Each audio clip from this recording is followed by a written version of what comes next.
শ্রীলঙ্কা যারা কিনা champions trophy খেলতে পারছে না তারাই অস্ট্রেলিয়াকে হারিয়েছে, মানে গলে দুঃস্বপ্নের অস্ট্রেলিয়াকে হারিয়েছে না বলে একদম বলে কয়ে দাপটে হারিয়েছে। টেস্টে যেখানে অস্ট্রেলিয়ার একেবারে দুর্দান্ত দিন কেটে গেছে, তো অনেক ক্রিকেটারই বলেছে যে গল তাদের কাছে দুঃস্বপ্নের মতো ছিল, সেই গলে তারা টেস্ট ক্রিকেটটা দারুণ খেলেছে, তবে ওয়ানডে ক্রিকেটটাই তারা পারছে না। মানে একটা বড় টুর্নামেন্টের আগে সবসময় আমরা দেখি যে অস্ট্রেলিয়া একটু ভোগে কিন্তু পরে গিয়ে ওই ট্রফিটাই জিতে নেয়। এবারও কি তেমন 2023 সালে পর থেকে যদি আপনি কাউন্ট করেন ওয়ানডে বিশ্বকাপটা যখন হয়েছে, আমরা স্ট্যাটটা যদি দেখি, স্কোর কার্ডটা যদি দেখি, দুটো ম্যাচে আসলে কনভিন্সিং ভিক্টরি ছিল। আর শ্রীলঙ্কা 50 ওভারে 281 রান করেছে, দারুণ ব্যাটিং করেছে, কুশল মেন্ডিসের ব্যাটে দারুণ একটা সেঞ্চুরি। আর আশালঙ্কা সবসময় দারুণ ব্যাটিং করেন, 78 রান ছিল তার ব্যাটে। তবে কুশল মেন্ডিসের সেঞ্চুরির জন্য অবশ্যই তাকে বাহবা দিতেই হবে আপনাকে। ওদিকে অজি বোলাররা খুব একটা ভালো করতে পারেনি, সেটা আপনারা বোলিং কার্ডটা দেখলেই বুঝতে পারছেন। আর অস্ট্রেলিয়া 107 রানে, এই রানটা কিন্তু নাবিল কাসার মানে এশিয়াতে অস্ট্রেলিয়ার সর্বনিম্ন রান, সেটা বলে দিচ্ছে। 107 রানে যখন অস্ট্রেলিয়ার মতো একটা দল অল আউট হয় তখনই তাদের বোঝা যাবে কি ভুগছে তারা। হাসারাঙ্গা 3টা উইকেট পেয়েছেন, আসিদা 3টা উইকেট পেয়েছেন, আর ওয়ালে লাগে এই স্পিনার নামের সঙ্গে 4টা উইকেট। আপনি যদি 2023 ওডিআই ওয়ার্ল্ড কাপের পরে কাউন্ট করেন, উইনিং পার্সেন্টেজে সবার উপরে হচ্ছে পাকিস্তান, তারা 72% ম্যাচ জিতেছে। এরপরের নামটা হচ্ছে শ্রীলঙ্কা, তারা 63.64% ম্যাচ জিতেছে। সানাত জয়সুরি আসার পর থেকে এই দলটার খোলনালচে পাল্টে গেছে। এবং আপনি চ্যাম্পিয়ন্স ট্রফিতে শ্রীলঙ্কাকে দেখতে পাচ্ছেন না, ইটস বিকজ ওই 2023 ওয়ানডে বিশ্বকাপে তারা টপ 8-এ ছিল না। এরপর থেকে তাদের ক্রিকেটটা কিন্তু বদলে গেছে। বেচারা তো সাকিবকে অনেক হেট্রেট করবে তাহলে। আচ্ছা, সে প্রশ্ন আমরা নাই যাই। এখন এই দলটার খোলনালচে জয়সুরিয়া বদলে দিয়েছে, আত্মবিশ্বাস এই দলটাকে এনে দিয়েছেন। আমরা দেখেছি অস্ট্রেলিয়া প্রথম ম্যাচের সাথে দ্বিতীয় ম্যাচে 5-5টা বদল করেছে, গ্লেন ম্যাক্সওয়েল, ট্রাভিস হেড সবাইকে ফিরিয়ে এনেছিল, কাজ হয়নি। 2 ম্যাচের ফর্মুলা একই ছিল শ্রীলঙ্কার। প্রথম ম্যাচে তারা স্ট্রাগল করেছে, তারা 130-এর ঘরে সম্ভবত 8টা উইকেট হারিয়ে ফেলেছিল। আশালঙ্কা আউটস্ট্যান্ডিং একটা নক খেলেছেন, 127 বলে 126 run. Man of the series তো তিনি হবেনি, মানে এখনো মানে by far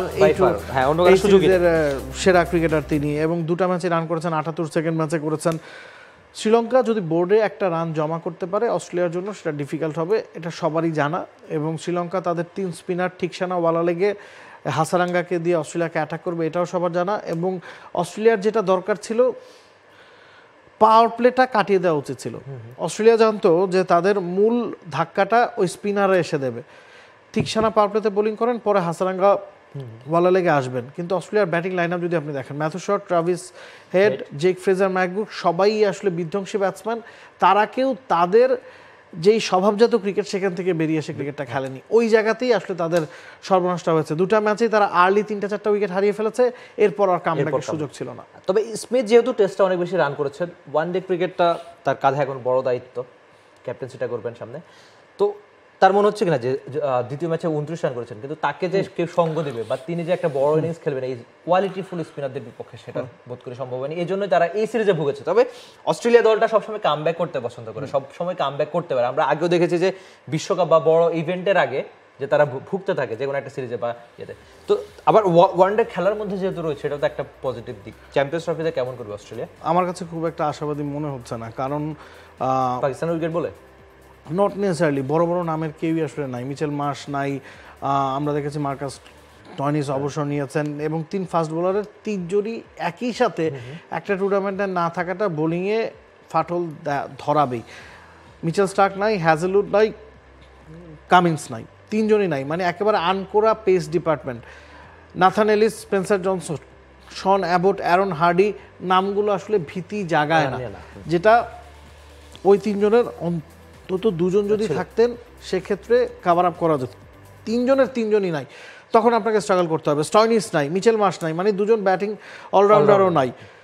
Glenn Maxwell, Steven Smith, Travis head ছাড়া এই দলটার ব্যাটিং লাইন আপেও বেশ কিছু দুর্বলতা আছে, ইয়াংস্টারে পরিপূর্ণ, যারা এই ধরনের উইকেটে খেলে খুব একটা অভ্যস্ত না, ওই জায়গায়ও তারা ভুগবে। For more updates, subscribe to our YouTube channel and click on the bell icon. Follow us on Facebook and Instagram. Download T-Sports app to enjoy exciting games and highlights. Visit tsports.com.